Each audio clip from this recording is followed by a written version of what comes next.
ঠিক মতো কাজ থাকে না, চলতে অনেক কষ্ট হয়। কাজ 2 দিন থাকলে 3 দিন থাকে না, আবার 3 দিন থাকলে 4 দিন থাকে না, এরকম। প্রতি মাসে রুম ভাড়া দিতে হয়, কানা খরচ দিতে হয়, এগুলা মানে কষ্ট হয়ে যায়। আমার তো 21 বছর হয়ে গেছে।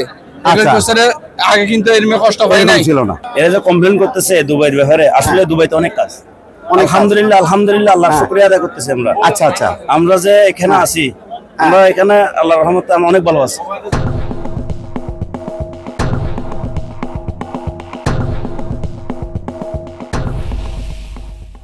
দর্শক আসসালামু আলাইকুম।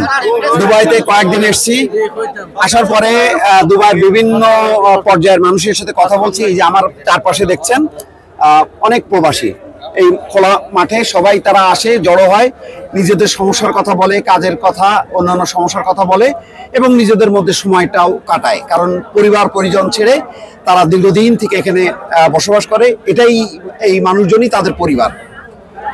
দর্শক, তাদের কাছে শুনি যে আসলে দুবাই যারা বাংলাদেশি আছে তারা কোন প্রধান সমস্যার মধ্যে থাকে, কাজের সমস্যা নাকি অন্য সমস্যা, একটু বলেন আমাদের। বেশিরভাগ কাজের সমস্যা। কি ধরনের বলেন? কাজ কাম আমরা আসছি এখানে, রেগুলার কাজ হচ্ছে না, সেটাই না। এখানে তো আমরা নিয়মিত কাজ করার জন্য আসছি, এখন দেখি ঠিক মতো কাজ থাকে না, চলতে অনেক কষ্ট হয়। কাজ 2 দিন থাকলে 3 দিন থাকে না, আবার 3 দিন থাকলে 4 দিন থাকে না, এরকম। আবার টাকা পয়সা নিয়েও অনেক সমস্যা। কেউ কাজ করায় 2 দিন করায় টাকা দেয় অনেক দেরি, আবার কেউ দেয় না, টাকা মেরে দেয়, এরকম সমস্যা আর কি। কাজ করে কি যে মজুরি পান এটা কি যথেষ্ট কিনা, নাকি কাজের সমস্যা নাকি মজুরির সমস্যা, একটু বলেন। না, যথেষ্ট পরিমাণ পাই, এতে সন্তুষ্ট আলহামদুলিল্লাহ। এরা যে কমপ্লেন করতেছে দুবাইয়ের ব্যাপারে, আসলে দুবাইতে অনেক কাজ।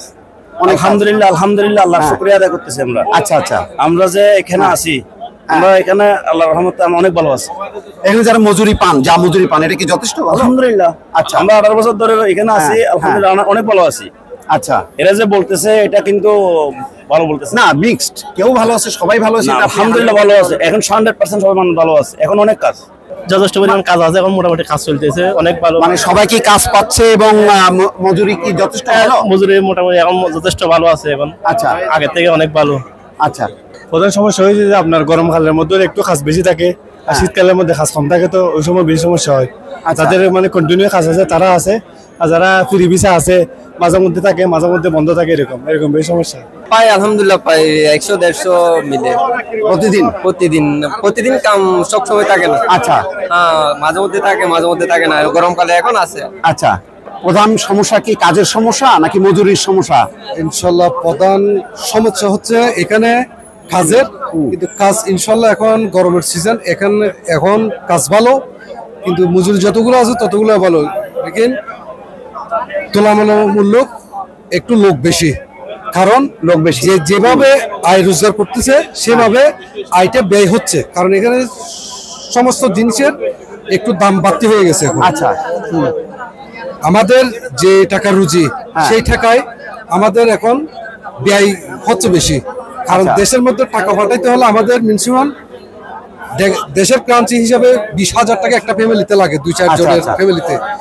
ওই টাকা আমরা একত্রে করতে আমাদের কষ্ট হয়ে যায়, কারণ আমাদের কষ্টটা একটু এখানে বেশি। এখন কাজ হিসাবে কষ্ট বেশি, যেমন কি 30 দিনের মধ্যে আমরা 12 দিন, 14 দিন, 15 দিনের উপরে এখানে কাজ করতে পারি না, কারণ এখানে এখন ওয়াজের বাড়তি, এমএডি বাড়তি, কারণ গরমের কাজে সেই জন্য কাজ করতে পারে না।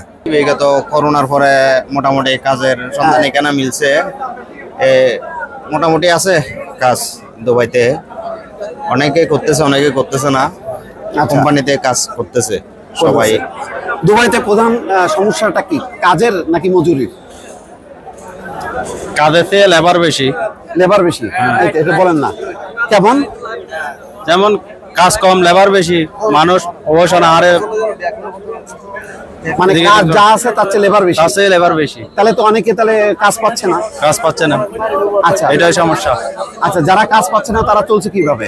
তারা এমনি ঘুরে ঘুরে চলতেছে আর কি, কষ্ট করে। মাসের মধ্যে 2-1 দিন করে কারো রুম ভাড়া হয় না, যেগুলো করে কারো রুম ভাড়া হয় না, কারো খানা খরচ হয় না, এরকম আর কি। আমি কোম্পানিতে আছি, কিন্তু কোম্পানিতে কাজ কাম নাই। আমাদের তো মনে করেন প্রতি মাসে রুম ভাড়া দিতে হয়, কানা খরচ দিতে হয়, এগুলা মানে কষ্ট হয়ে যায়, এটাই আর কি। আচ্ছা। কাজ কম, এগুলো মানে কষ্ট হয়ে যায় আমাদের পক্ষে। কাজ কম, আর মনে করেন বাইরের দেশে দেখেন কেউ বাড়িতে যেতে চাইলে মনে করেন ইন্ডিয়াতে পাকিস্তানে 300 দিরহাম 400 দিরহাম এরকম যায়, কিন্তু আমাদের দেশে দেখেন আমাদের দেশে কোনো সুবিধা নাই। আমরা এখন যদি বাড়িতে যাই টিকিটের ক্ষেত্রে টিকিট অনেক দাম। আচ্ছা বলেন তো, কাজের সমস্যা বেশি নাকি আমার সমস্যাও আছে। আমাদের বর্তমান গরম বেশি, তো এখন গরমের জন্য মানুষ কাম করতে পারতেছে না। আচ্ছা,